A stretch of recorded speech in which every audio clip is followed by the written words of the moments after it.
Look, I guess the state of the situation that we're in here in the, middle of practice, still not in game week. Even in the scrimmage on Saturday, you evaluate, the effort, the resiliency. People can't be overwhelmed by their circumstance. You get overwhelmed by constantly talking about, negative things, how I feel, how tired I am, whatever it is. And, fall camp, practice at this time of year without playing a game every week is very challenging.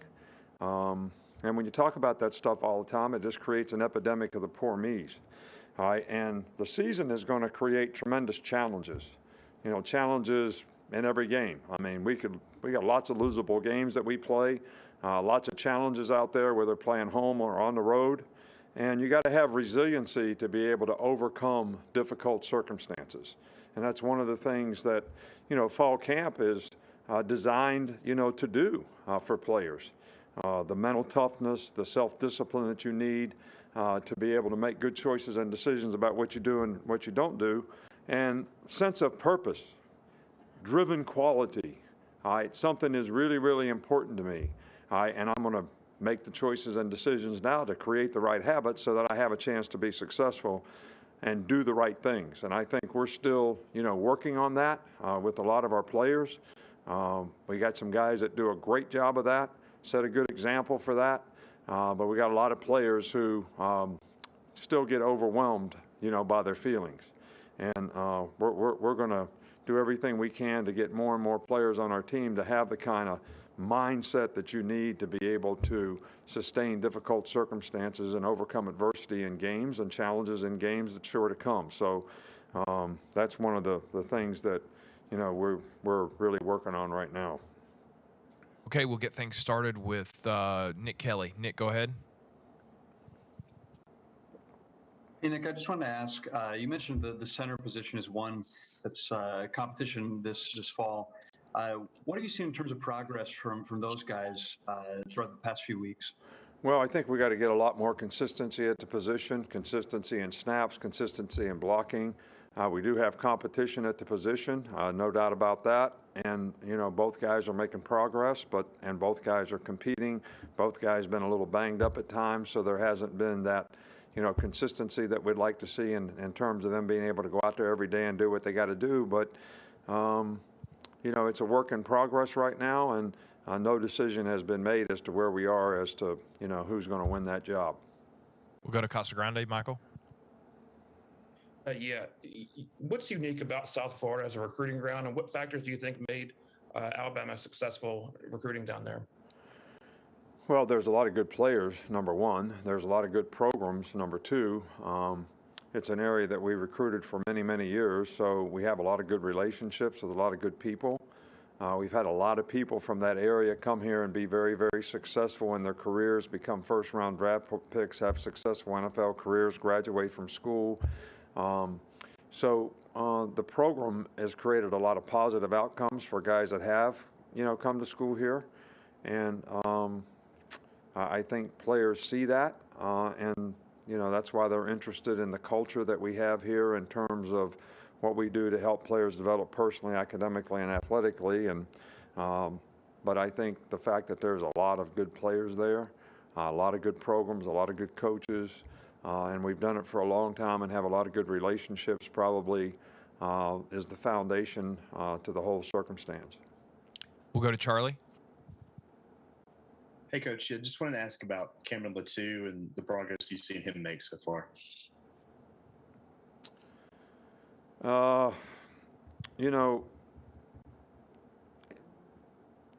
Guys are making progress, and young guys are I think this is harder.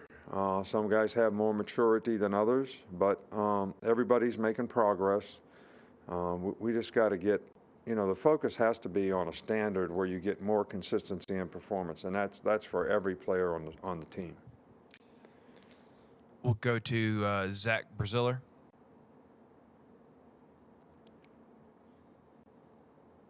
Zach, go ahead. Nick, so far, what do you like the most about Bryce? What impresses you just the most so far? Bryce has a really good knowledge of the offense. He's a very bright guy. He makes good choices and decisions. He has a really good feel in the pocket. Um, you know, and he's played really, really well. We want to continue to try to develop the kind of timing in the passing game that we need with the new receivers, with the people in the passing game to do the little things right so that we can be a little more accurate, a little bit more consistent. But I think that's a combination not just of the thrower, but also of the route runner, because you're expecting him to do one thing and he does something else. So those are all things that we're working on really hard, but I've been really pleased with Bryce. I've been pleased with his attitude. I've been pleased with his performance. And we just got to get the people around him to play a little better on a more consistent basis. Mike Rodak. What effect, if any, do you anticipate the alliance between the ACC, the Big Ten, and the Pac-12 having on college football as a whole? I have no idea. I mean, I'm focused on, trying to get our team ready to play a game, and I don't know. I can't answer any questions about any of this stuff that we're doing right now. We're just going to, whatever affects us, we'll have to adapt to, and that's what we'll be focused on, and trying to help our guys have a better chance to be successful. And I don't think what they do in the Pac-10 has got anything to do with that. We'll go to Michael Rothstein. Hey, Nick, I want to take you back a little bit to Toledo and Michigan State, if possible. We're going to start on Dean Pease, and I'm curious, what was it in Dean that you saw that made him such an attractive hire for you twice as a defensive coordinator? Who, Dean Pease? Yeah, Dean Pease. Oh, well, Dean is an outstanding coach, really good person, great family, sets a great example, very smart when it comes to, game planning, very good presenter, to the players. He's got really good leadership qualities, very good teacher, on the field. He's one of the top coaches that we've ever had on our staff on the defensive side of the ball, and I think the success that he's had in the NFL, probably bears that out, as well as the great job that he did for us. We'll go to Cecil next. Cecil, go ahead. Coach, Derek King, the Miami quarterback, missed time due to injury last year, but when you look back on his film before he transferred and when he's played, what do you see out of their quarterback? Oh, he's a very good player. I mean, he's a very athletic guy, great feet, good quickness, very good runner, can extend plays, is a good passer, presents a lot of problems. They go fast. He does a really good job of, operating their, up-tempo type offense. So this guy's a really good player. So it's going to be very challenging for us, not only because he's a really good quarterback, but he's a great athlete playing the position. Okay, we got two more. We'll start with Tony. Yeah, Nick, earlier this month, you talked about James Burnup. He's a guy with a lot of different kind of kicks in his arsenal. How comfortable are you kind of letting him do those, or are you just going to stick more to the traditional punts? Well, we basically have him, going over with the rugby team every day so he can play rugby and feel more comfortable, doing that, since we're so worried about him playing football. He's doing really well with the rugby part of it, so we'll see how that goes. But he's made a lot of improvement and a lot of progress in terms of feeling comfortable, and he does have a variety of ways that he can punt the ball, and he's pretty effective at it. Okay, we're gonna finish. Charlie, do you still have one? Coach, go, Charlie, if you've got one, go ahead. If not, we're going to finish up. I haven't stopped laughing. Yeah, I got to go to rugby practice right after this. It's not about rugby. I just want to ask about the corners and just the maturation you've seen from that group as a whole.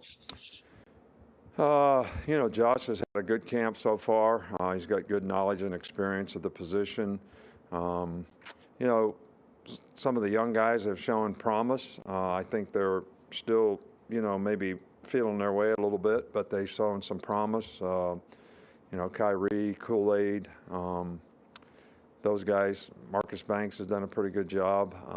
Jalen Armour-Davis has played fairly well. He's He's been a little bit banged up here for the last couple of days. So we need to get everybody out there on the field so we can work together as a unit, which is something that we haven't been able to do for the last, 3 or 4 practices. All right, Coach. Thanks for your time. Thank you.